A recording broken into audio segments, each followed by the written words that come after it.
السلام علیکم ورحمۃ اللہ وبرکاتہ۔ محترم ناظرین، محترم سامعین، آج سے ہم ایک ایسے مضمون کا مطالعہ شروع کر رہے ہیں جو اردو ڈائجسٹ کے سالنامہ 1983 میں شائع ہوا تھا، اور اس کا عنوان تھا روسی مسلمان روس کے لیے زبردست خطرہ، the Islamic threat to the Soviet state. اور اس کے انٹروڈکشن میں لکھا گیا ہے کہ الیگزینڈر بینی ژانگ پیرس میں بین الاقوامی عمرانیاتی سائنسی مطالعاتی ادارے کے سربراہ ہیں۔ ماری بروکسپ سینٹرل ایشین سروے کے معاون مدیر اور سینٹرل ایشین نیوز لیٹر کے مدیر ہیں۔ یہ کتاب اس اعتبار سے بڑی بیش قیمت اور مستند ہے کہ مصنفین نے براہ راست خفیہ روسی دستاویزات سے بھرپور استفادہ کیا ہے اور اندر کی باتیں باہر لے آئے ہیں جو سنسنی خیز بھی ہیں اور فکر انگیز بھی۔ تو یہ ابتدائی تعارف تھا اس کتاب کا۔ مختصر طور پر میں نے جو مطالعہ کیا اس سے یہ اندازہ ہوتا ہے کہ دراصل یہ روس میں مسلمانوں کی تاریخ ہے جس سے بہت کم لوگ واقف ہیں، کہ وہاں پر مسلمانوں کے ساتھ کیا کیا ہوتا رہا، کن حالات سے مسلمان گزرے، یہ سارے احوال تفصیل سے اس میں کتاب میں بتائے گئے ہیں۔ تو آئیے مطالعہ شروع کرتے ہیں۔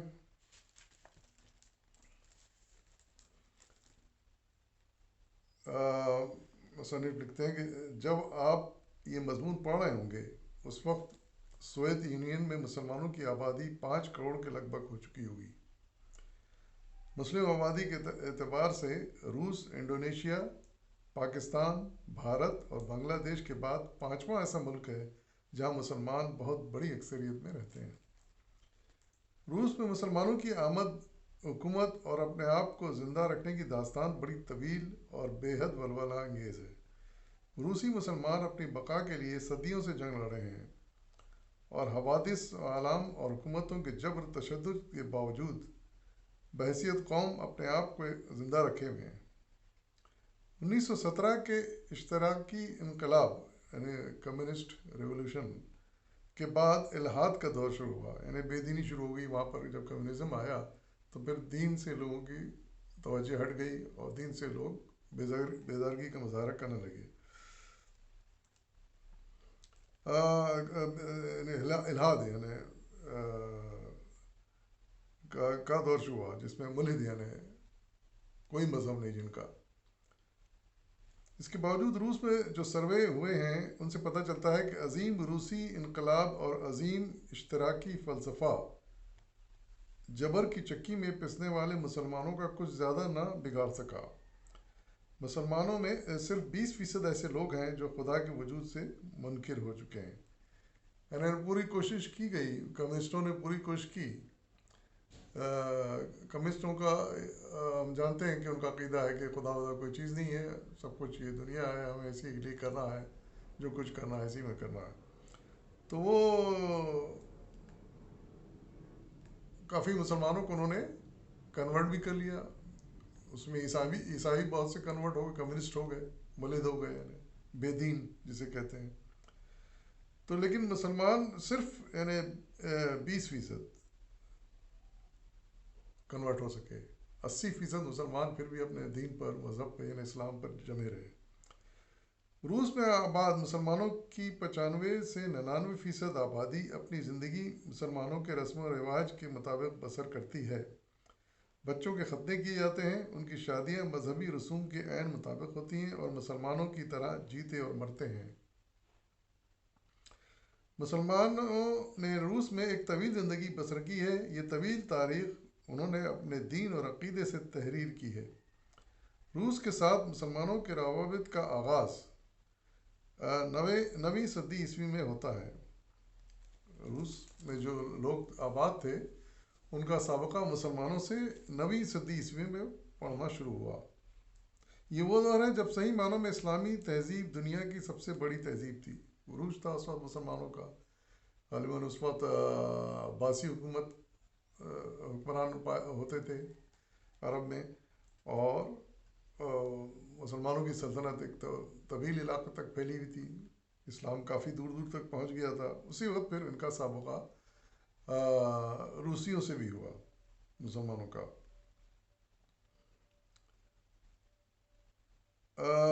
یہ وہ دور ہے جب صحیح معنوں میں اسلامی تہذیب دنیا کی سب سے بڑی تہذیب تھی، اور مسلمان روس کو اجڑ اور غیر مہذب سمجھتے تھے. اس وقت روس کی یہ حالت تھی، یورپ کی بھی یہ حالت تھی. یورپ میں تعلیم اور تہذیب عام نہیں تھی، جہالت تھی. اسی طرح روس کا بھی یہی عالم تھا، تعلیم تہذیب وغیرہ نہیں تھی، جہالت تھی.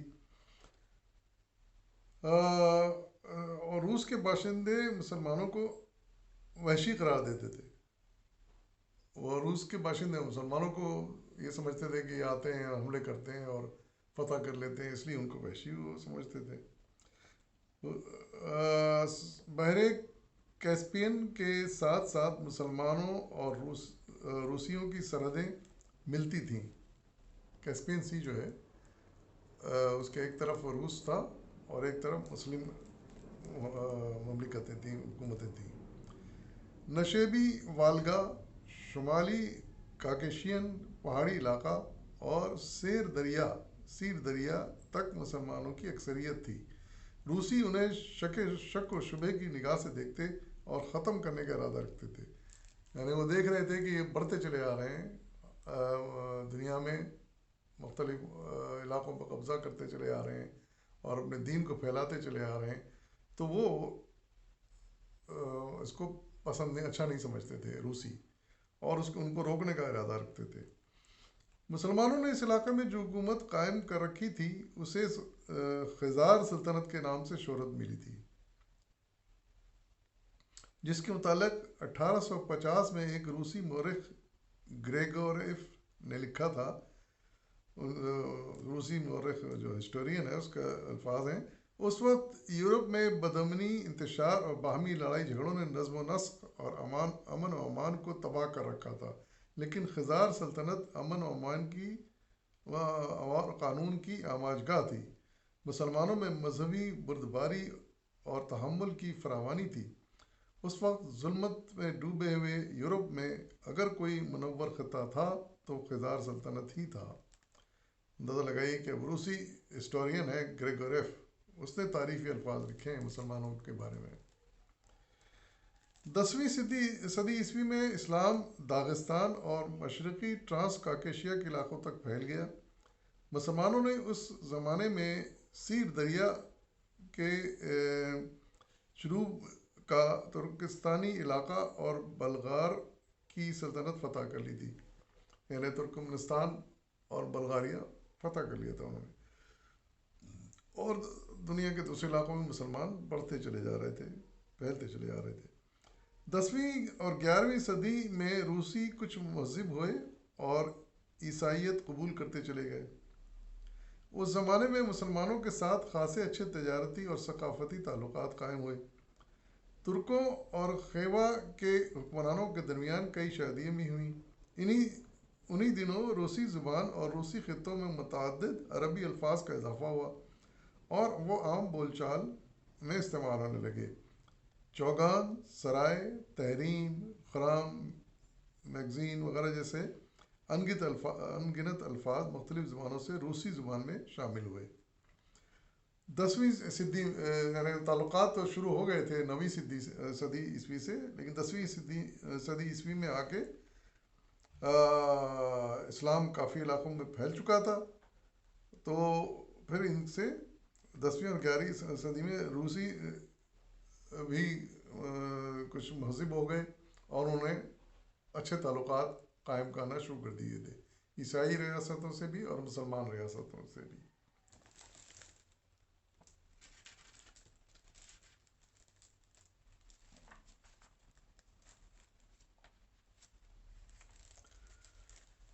وسطی ایشیا میں بخارا مسلم تہذیب کا بہت بڑا مرکز تھا. وسطی ایشیا میں بخارا مسلم تہذیب کا بہت بڑا مرکز تھا، مشہور ہے بخارا اور سمرقند. پوری دنیا میں اس کے عالموں، مدرسوں اور تہذیب و تمدن کی دھوم مچی ہوئی تھی۔ بخارا اور سمرقند کی سرزمین میں ایسے ایسے عالم اور فلسفی پیدا ہوئے جو علم و فن کو نئی نئی رفتیں عطا کرتے رہے۔ خوارزم شاہ کا زمانہ بھی دراصل مسلمانوں کے عروج کا زمانہ تھا، جسے منگولوں نے درہم برہم کر دیا۔ خوارزم شاہ کا ذکر کیا ہے، اسی زمانے میں خوارزم شاہ کی حکومت بنی تھی، لیکن اسے جو منگول آئے تھے انہوں نے حملے کر کے تباہ کیا تھا۔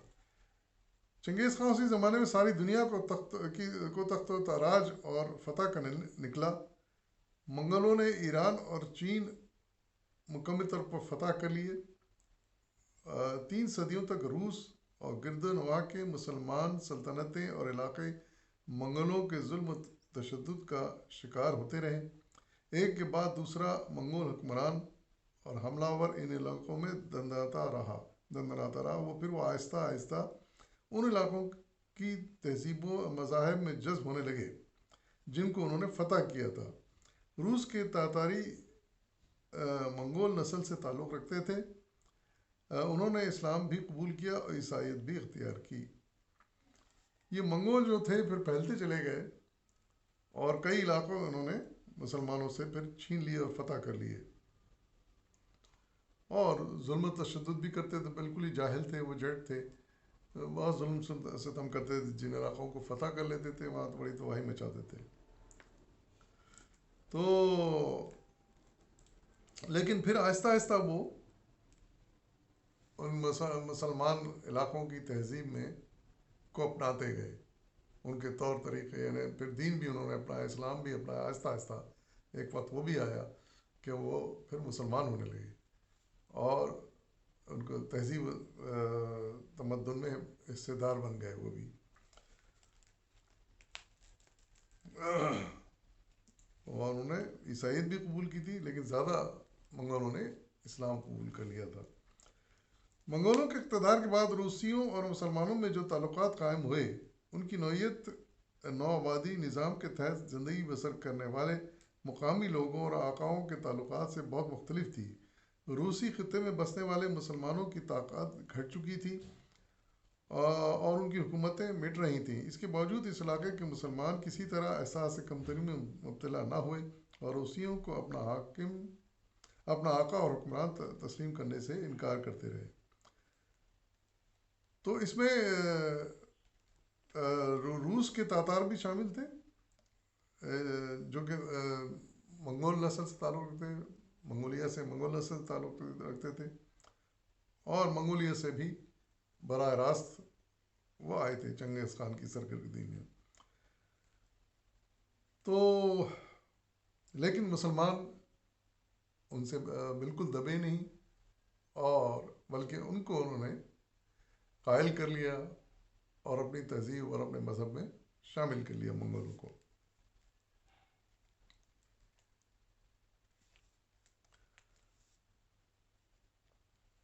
تاہم انہیں بڑے بھائی کی روسی تاتاری بھی تھے ان میں، جو جنہوں نے قبضے کیے تھے آ کے مسلمان علاقوں میں بعد میں۔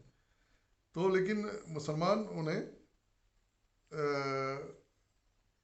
بہرحال مسلمان ہونے کے بعد جب مسلمان ہو جاتے تھے تو ان میں کوئی فرق نہیں رکھتے تھے اور ان کو اپنا بھائی کہتے تھے۔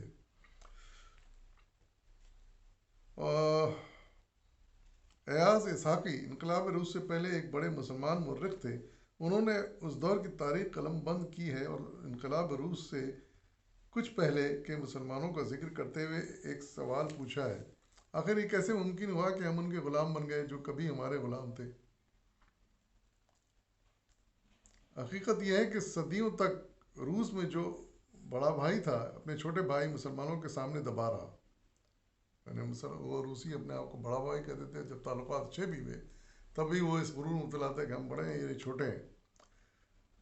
آج روسیوں کو مسلمانوں سے جو نفرت ہے اس کے پس منظر میں یہ خاص پہلو بڑی اہمیت رکھتا ہے۔ ترکی اور تاتاری نسل کے مسلمان صدیوں زندگی کے ہر شعبے میں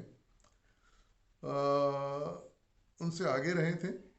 حسد روسیوں کے دل میں انتقام کی آگ بھڑکاتا رہا۔ تو چونکہ مسلمان چھائے ہوئے تھے تو روسیوں کے کئی علاقے کے لوگ مسلمان ہو گئے تھے، روس کے آس پاس کے، تو ان کو بڑی ہی اس بات کی حسد تھی روسیوں کو، بڑی تکلیف کا باعث تھی یہ بات ان کے لیے۔ 1552 سے 1900 تک کا زمانہ وہ ہے جب روسیوں نے حسد اور نفرت کی آگ کو انتقام کے روپ دے کر مسلمانوں کے علاقے فتح کر لیے اور اپنی توسیع کا نیم دائرہ مکمل کیا۔ مسلمان اتنے سخت جان تھے کہ 3.5 صدیوں تک وہ روسی فوج کشی، طاقت اور اقتدار اور سازشوں کا مقابلہ کرتے رہے۔ یعنی ایک وقت وہ تھا کہ جب عباسی حکومت کے دور میں مسلم سلطنت وسیع ہو رہی تھی، پھر ترکی مسلمان آئے اور ان کی حکومت قائم ہو گئی، ترکوں کی اس وقت بھی مسلم علاقوں میں توسیع ہوتی رہی اور کئی روس کے آس پاس کے علاقے مسلمانوں نے فتح کر لیے تھے۔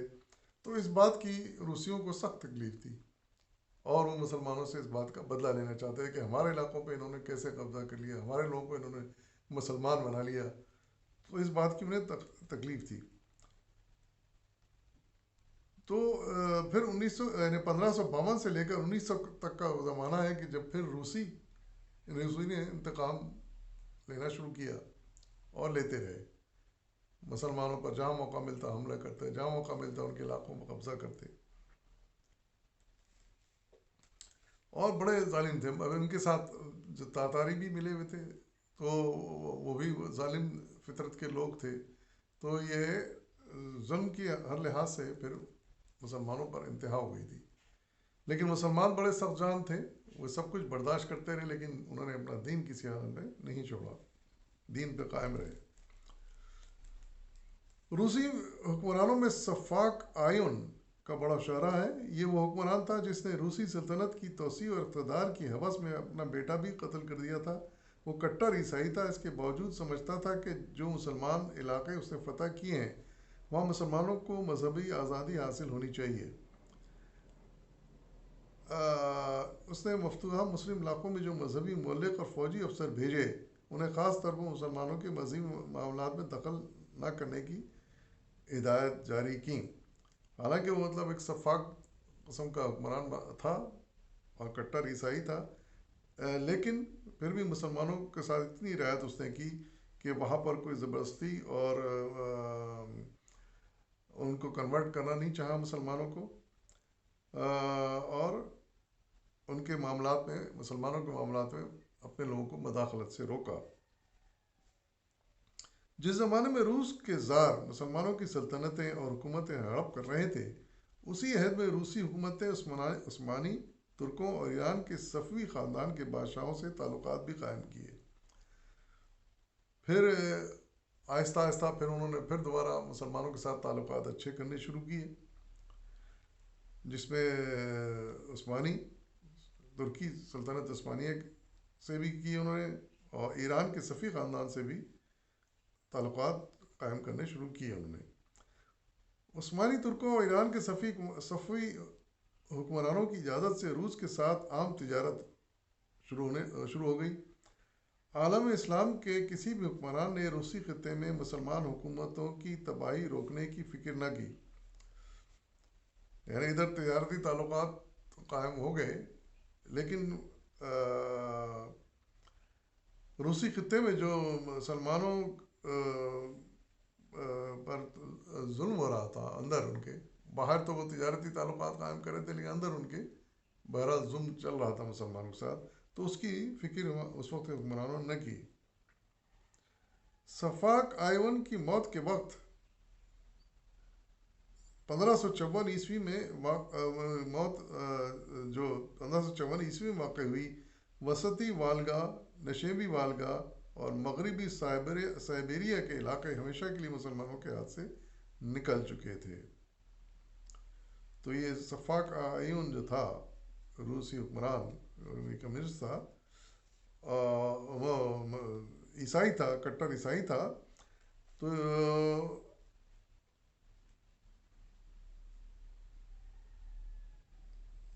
اس وقت روسیوں نے چند علاقوں پر قبضہ کر لیا، جس میں وسطی والگا، نشیبی والگا اور مغربی سائبیریا کے علاقے جو مسلمانوں کے پاس تھے وہ روسیوں نے چھین لیے۔ تو اس طرح کے حالات تھے، یعنی ایک طرف دشمنی بھی تھی، روسیوں اور مسلمانوں میں جنگیں بھی ہوتی تھیں، اور دوسری طرف تجارتی تعلقات بھی قائم کر رکھے تھے۔ تو یہ صورتحال تھی 1500 عیسوی تک۔ اس کے آگے کے حالات انشاءاللہ ہم اگلی قسط میں پڑھیں گے۔ فی الوقت اجازت دیجیے۔